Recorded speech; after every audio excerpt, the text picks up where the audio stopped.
I know. And I've personally explored and experienced that bunches and bunches of time, and how magical it is. Bunches and bunches. Yes.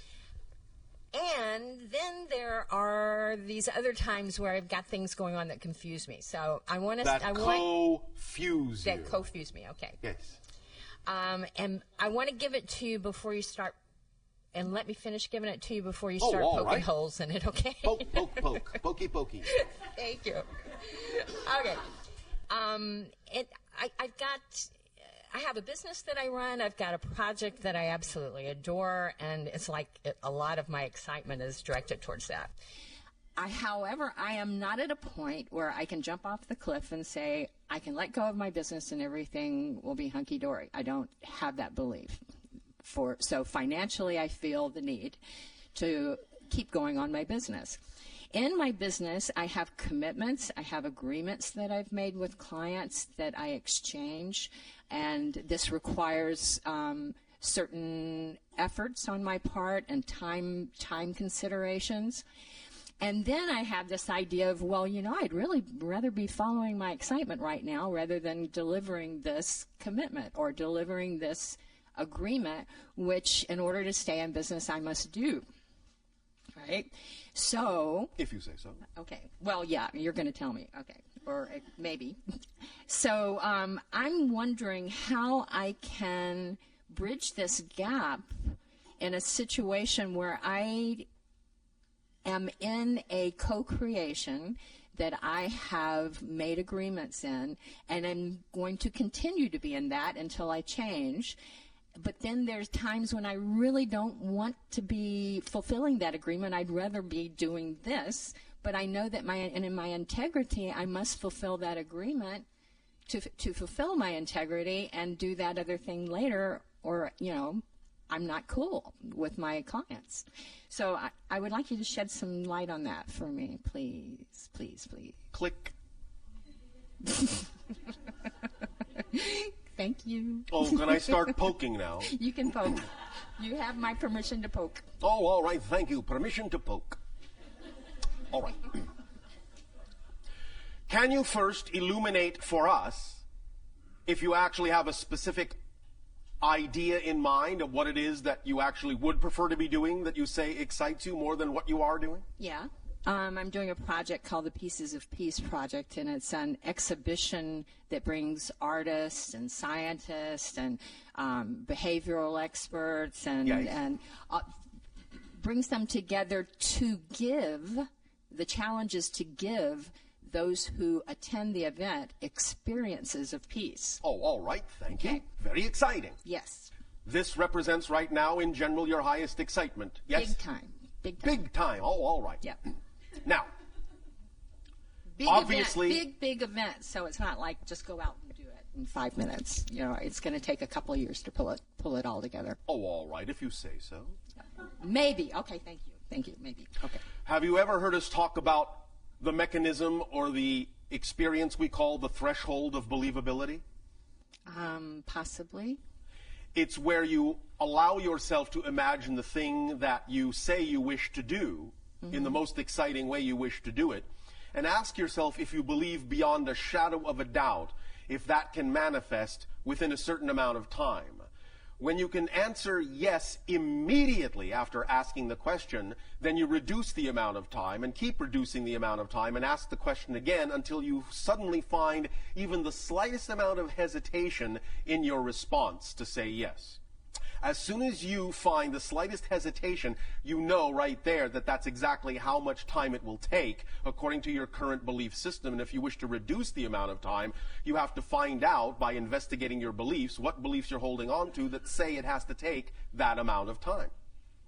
Once you have addressed that belief and have integrated it, you can begin the process again, and you may find out that it will actually now take less time than you thought it would by having integrated that previous belief. And you keep going down and down and down until there are no more beliefs to integrate, and whatever time really is remaining at that point that you feel is necessary will be the natural amount of time it will take according to the belief system you believe it's important to hold on to for your growth and your process at that point.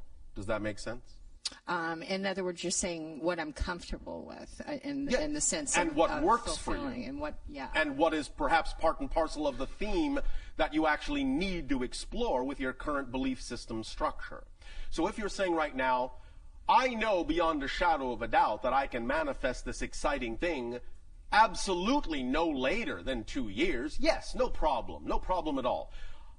But then you ask, I know beyond a shadow of a doubt I can manifest this exciting thing within 1.5 years, yes or no? Well, maybe. As soon as you hesitate, that tells you that that's how long it will take. And so you have to find out what would you have to believe is true in order for it to take that long. And many times you'll actually find that when you investigate the beliefs and integrate them and ask the question again, you'll sail right through that previous timeline and reduce it quite a bit. Because it is only the belief system that determines the timing of these things. Because everything is already instantaneously manifest.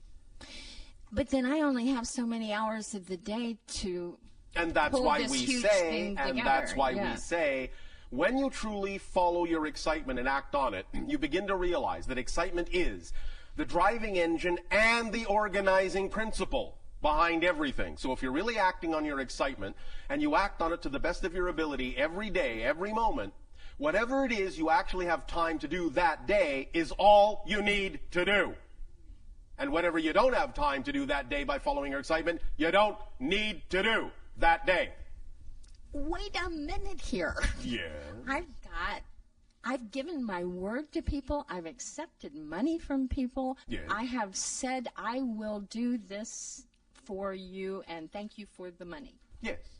So if I am going through tomorrow... Are we talking about your excitement now, or are we talking about the thing that you're just doing to bide your time?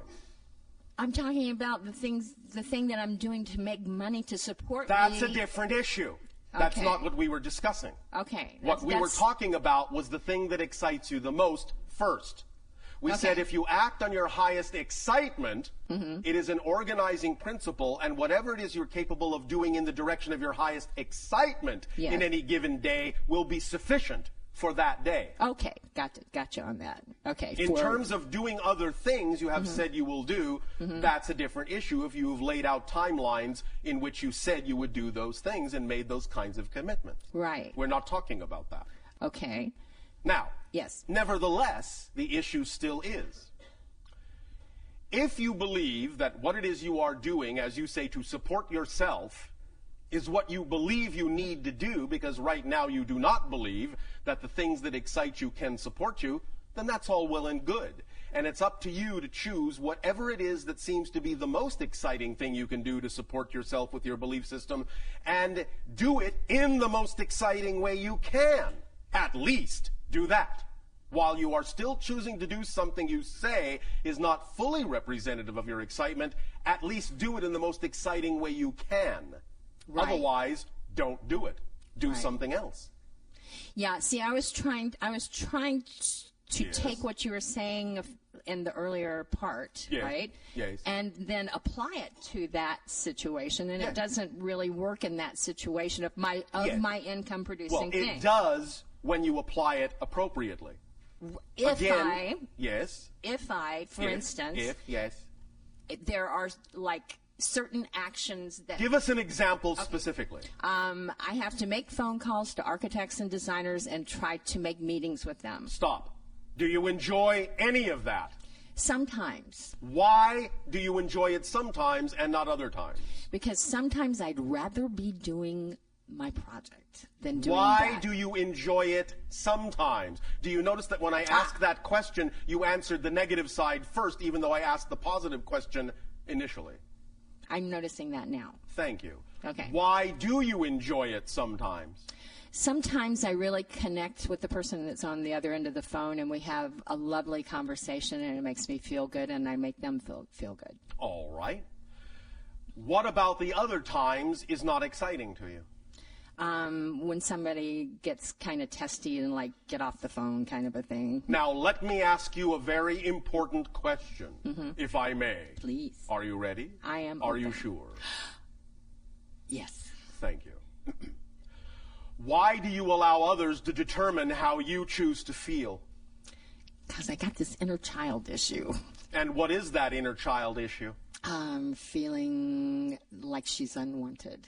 Unwanted. So you're saying you believe that that's absolutely true? No, I've been working with that issue quite a bit. So you are lying. What do you mean? What I mean is, you just said I have this inner child issue where Right. I believe I am unwanted. Right.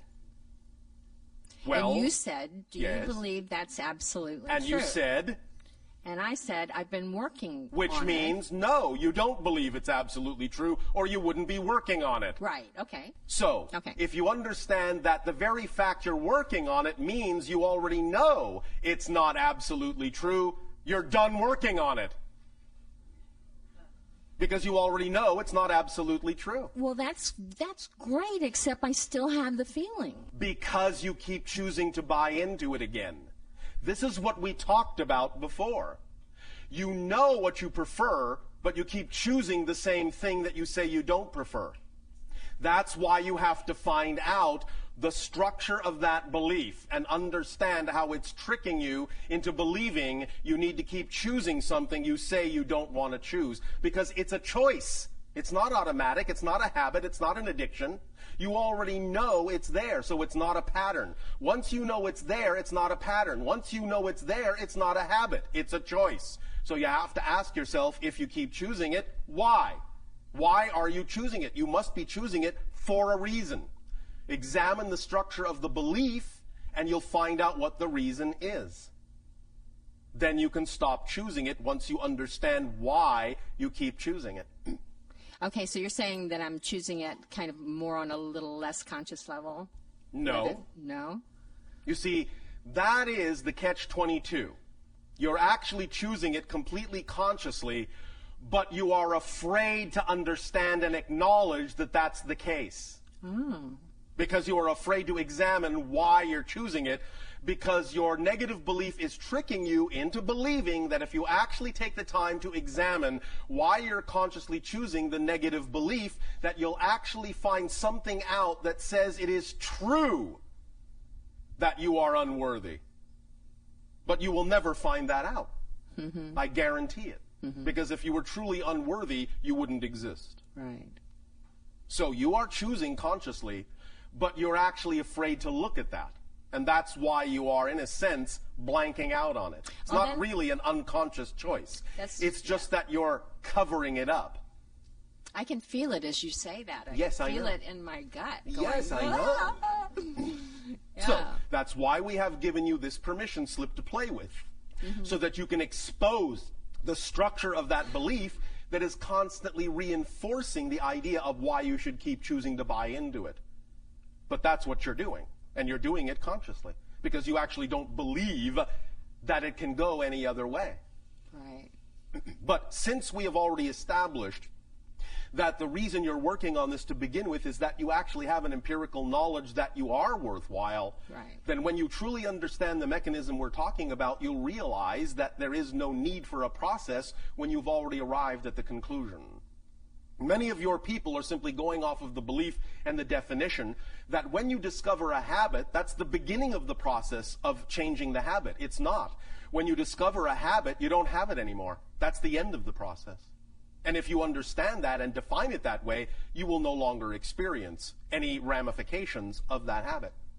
But as long as you hold on to the idea that discovering it wasn't sufficient, that there is still something lacking within your ability to understand and absorb that, then you will continue to create a process for yourself. And that's all well and good, but I'm simply saying you don't have to. So that's up to you. But use the technique that we have discussed today, and you will find that it will help you. All right? Yeah. Yes. Thank you. Yeah. So on back to the question of the working the business thing, Yeah. and sometimes enjoying it and sometimes Yes. not, and sometimes like really being pissed off because I can't do what I really want to do Yes, because well, I got to do this. you need to stop being angry with yourself, first of all. The only way you can change what is to accept and own what is as your creation. Right. And stop being angry at yourself for having created it. As long as you are angry at yourself for creating what you have created, you will never, ever, ever transform it because you're not willing to own it. You constantly push it away as if it has nothing to do with you. You cannot change what you do not own. You're right. Yeah, I can Yeah, I see know. that. I mean, I know. Sorry. I know you're right, but I see that. I see that you're right. Thank you. So, Okay. allow yourself to be kinder and nicer to yourself because you deserve it. Right. All right? Mm-hmm. Thank you. Great. Thank you for that. And then Sean Randall asked me to ask you a question, friend Yeah. of Darryl's. Yes, we know who Sean is. Okay. Wasn't totally sure. Her question was, in 2012, Yes. there's some attention going to solar flare activity. Yes. And she was curious about what, if you saw any unusual solar flare activity We happening will during that say, time. in a sense, that all that needs to be understood right now in delivering an answer to that question is what we said last night of your time regarding the whole 2012 scenario. Mm-hmm. So, she can refer to what we have already said, and that will be a sufficient answer for that question. Thank you. Thanks, Bashar. Hi, Bashar. And to you, good day. We have a question from our News for the Soul listeners. All right. This question is basically the question was, what have you and your people learned from your experience of interacting with us? And can you share something about that with us? As we have said, we have learned that you have chosen to experience a masterclass transformational experience on earth of putting yourself in an extreme experience of limitation and yet still capable of transforming that. By doing that, you have demonstrated to us, in that sense, and to many other civilizations, that no matter what the degree of limitation that may be experienced in any incarnational life, it is always possible to transform it from the negative to the positive, no matter what. That is one thing that we have learned from you. Another thing that we have learned from you, as we have often said, are puns. Because our ancient language does not support puns. We enjoy the idea that your language does, and so we play around with that. And you're very good at playing with it, too. We always enjoy your puns. So how are you changed, you and your people? How are you changed within yourselves from experiencing us? It expands our understanding of all that is and all the ways it experiences and expresses itself. And any time we expand our understanding of all that is, we expand our understanding of ourselves because we are supported by the whole. Very nice. Well, we certainly have enjoyed the interactions. And so have we. And many others. Thanks. Thank you. Good day, Bashar. Good day. My family, my son, and I think in particular, have co-created a situation where he is... Speak up so that all may hear what you have to share. Where he is, at this point, classified as schizophrenic. Oh, all right. And... Me too. Oh, wait, so am I. Don't forget me! What did I just do? And What did I just do? Lightened it up. Thank you. Yes. In a sense, that's actually your answer. But go on. Lighten up. I've gotten a lot of answers as a result of being here this weekend. But what else can I do to I know. The idea fundamentally of what your people refer to as schizophrenia is simply the recognition that you are all embedded with multiple potential personalities. The idea simply is that when you haven't been taught how to allow them to communicate as a coherent whole, sometimes you can have split off or splitting phenomenology within some of those or between some of those personality structures. Because you are holographic, because you contain all sorts of different perspectives and personalities, the idea is to explore the notion of how to allow them to function coherently. But many of you will choose themes of allowing there to be a splitting or a separation between them so that you can learn how to bring them back together or experience each of those personality fragments on its own level, in its own right, in its own autonomous way, to appreciate them from another perspective. This teaches many other people many things about how the mind works, how the consciousness works. You understand? Yes. So in that sense, it is a great service. Well, I have learned immensely from it. There you go. But I would love to see him smile again. Oh, all right. Do this and see what happens. Okay. Is he willing to, for a small period of time, simply focus on you? Probably not. What is the briefest period of time you think he can sustain simply looking at you? Eye contact? It doesn't have to be eye. Okay. But just looking in your general direction. Maybe 5 seconds. Will he follow your hand with his eyes?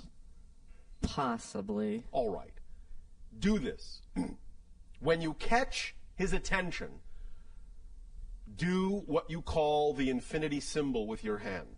Okay. All right? This can have the effect of balancing the hemispheres of the brain in such a way as to allow for momentary cohesion to take place between the split personality structures. If you will do, does he have favorite music? Sometimes. All right. If you It's can, heavy junk. if you can do this with a soothing piece of music, Okay. and do this just randomly now and then throughout the day, here and there, more and more you do this, you may eventually allow him to become cohesive enough so that you will actually see what you call an improvement of cohesion between the personality fragments. Okay. All right? Okay. Experiment with that and see what happens first. Okay. Thank you. Thank you. Also, how many times have you asked for assistance with this from your guides in your dream state? Probably not asked. No, I haven't. Do so. Okay. All right? Okay. You will have help from your guides with this and his guides as well. One moment. Does he have a favorite smell? Not that I'm aware of. Experiment and find out what flower he's most attracted to in terms of scent. Okay. All right? Okay. It may be something purple. Okay. Do you follow? Yes. Have the scent there as well while you're doing this. Okay. All right? Yes. Engage all the senses in that way. Allow them all to become coherently focused in that way, even a bit at a time, and it may entrain the personality fragments to start working together, to start all looking at the same thing at the same time. And as they do, they will develop communication links and bonds between them. Okay. That will allow them to become, over time, more coherent. Okay. All right? Thank you so much. Thank you. Yes. I'm sorry to interrupt, but I think I can help this woman. All right. Our family's business is holistic medicine, and my brother is a very well-known and respected researcher with plant medicine. All right. Then you may take advantage of the synchronicity that has also occurred within the group.